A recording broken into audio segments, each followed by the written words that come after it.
अध्यात्म विज्ञान कोई धर्म या संप्रदाय नहीं है, ये स्पिरिचुअल साइंस है जो कुदरत के कानून पर आधारित है। ये विज्ञान पूरे ब्रह्मांड के सभी रहस्यों को उजागर करता है और जीवन के सभी पहलुओं को समझने के लिए एक नई दृष्टि देता है। इसी को आर्ट ऑफ विजन कहते हैं, दुनिया को देखने की एक नई दृष्टि, जो अध्यात्म विज्ञानी परम पूज्य स्वामी श्री कमलेशानंद जी के निर्देशन में सनातन सत्य का अनुसंधान कर हमारे जीवन को प्रकाशित करे। जय सच्चिदानंद। विज्ञान थी विशाल दृष्टि उत्पन्न थाय, એટલી વિશાળ કે બધું અજ્ઞાન અંદર સ્વાહા થઈ જાય।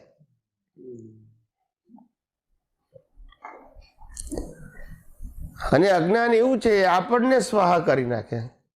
વિજ્ઞાન અજ્ઞાનને સ્વાહા કરે અને અજ્ઞાન આપણને સ્વાહા કરે। આપણને એટલે શુદ્ધાત્માને, શુદ્ધાત્માને યાદ જ ના કરવા દે। કેમ? તો કે આને આમ કર્યું, આને આમ કર્યું, એને આમ કર્યું, અમારું છે તો એમાંથી બહાર નીકળે તોય આત્મા યાદ આવે ને? આવે જ નહીં। એટલે આ વિશાળ દ્રષ્ટિથી અજ્ઞાન સ્વાહા થાય છે ત્યારે તમારું શુદ્ધાત્મા પદ ત્યાં સાબુત રહે છે। શું રહે છે? નહીં તો આ માયા જાળમાંથી બહાર નીકળાય નહીં। બધા ક્રિયાની હરીફાઈમાં જ પડ્યા છે, રેસકોર્સમાં। શેમાં પડ્યા છે? પેલો કે મેં આટલા સામાયિક કર્યા, પેલો કે મેં આટલા પ્રતિક્રમણ કર્યા, પેલો કે મેં આટલી ટાઈમની કીર્તન ભક્તિ કરી, બસ આનું આ જ ચાલે। પેલો કે તે આજે વિધિ ના કરી, મેં તો 2 વખત કરી કે છે, એ ચાલ્યું પાછું। આનું આ જ ક્રિયાનો પ્રશ્ન નથી। ક્રિયા થવી એ ગુનો નથી, પણ ક્રિયાને પુરુષાર્થ માની જે કમ્પેરિઝન ને કોમ્પિટિશન કરો છો એ ગુનો છે। 10 વખત આરતી કરો, 10 વખત કીર્તન ભક્તિ કરો, કઈ વાંધો નહીં, કુદરતી રચના। પણ મારાથી થઈ, તારાથી ના થઈ, તે કરીને મેં ના કરી, તે વધારે કરી, મેં ઓછી કરી, બસ આ બધું અજ્ઞાન છે। ક્રિયા અજ્ઞાન નથી, ક્રિયા પાછળ રહેલી જે કર્તાપણની દ્રષ્ટિ છે ત્યાં અજ્ઞાન છે। એ અજ્ઞાન કાઢવાનું છે। દ્રષ્ટિમાંથી ક્રિયામાં ફેરફાર કરવાનો નથી, જે કરતા હોય। આધ્યાત્મ વિજ્ઞાન તો ખાલી જોવાની દ્રષ્ટિ બતાવે છે, એમાં ક્રિયા કરવી ના કરવી એ સબ્જેક્ટ જ ક્યાં આવે છે? જે ક્રિયા તમે પેલા કરતા ભાવે કરતા હતા, હવે એને કુદરતી રીતે જોવાની, ના કરવાનું ક્યાં આવ્યું? પણ લોકો ઊંધું માની લે। મેં ક્યારેય એવું નથી કીધું કે ક્રિયા ના કરશો, કરશો એવું પણ નથી કહેતો, ના કરશો એવું પણ કહેતો નથી।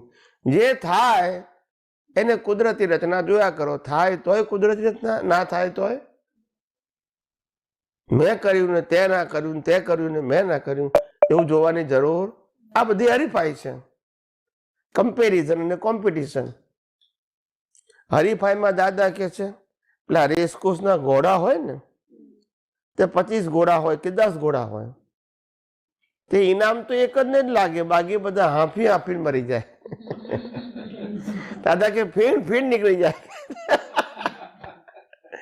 ત્યારે આપણે કે રેસકોર્સના ઘોડા છે કે છે?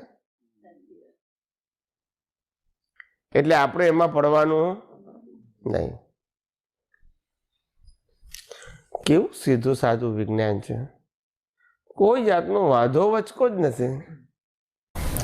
એ જ્ઞાની પુરુષ દાદા ભગવાનનો અંતરાશય આ જ હતો, વિજ્ઞાન બહાર પડવું જોઈએ, તો આ લોકોમાં એકતા આવે, અભેદતા આવે, ભેદભાવ નીકળી જાય અને એક યુનિક દ્રષ્ટિ પ્રગટ થાય કે જેની અંદર કોઈ ડિફરન્સીસ નથી। શું નથી?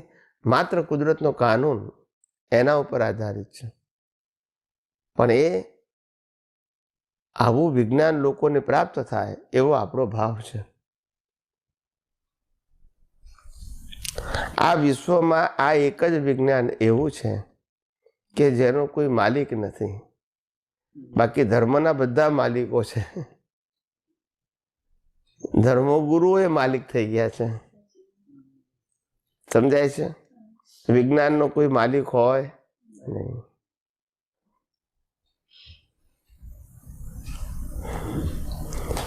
આ એક જ વિજ્ઞાન એવું છે કે જેની અંદર કોઈ પણ વ્યક્તિને સાયન્ટિસ્ટ બનવાનો અધિકાર છે અને સાયન્ટિસ્ટ બનીને બીજાને સાયન્સ શેર કરવાનો પણ અધિકાર છે.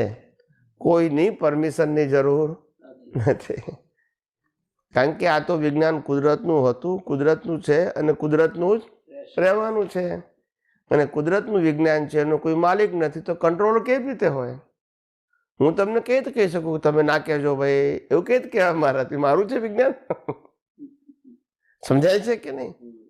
અનુભવ મારો છે, એ પ્રમાણે તમે અનુભવ કર્યો તો તમે કહો. પણ આપણે બધા અનુભવ તો કુદરતનો જ કર્યો ને, કોઈ વ્યક્તિને તો વાત આવતી જ નથી. એટલે તો હું કહું છું કે આ વિજ્ઞાન સાંભળો, પછી વાગોળો, પછી ઉપયોગ કરો, પછી અનુભવ કરો અને અનુભવ બીજાને વેચો. જેમ હું વેચું છું એમ તમે વેચો. એમાં માલિકી ક્યાં?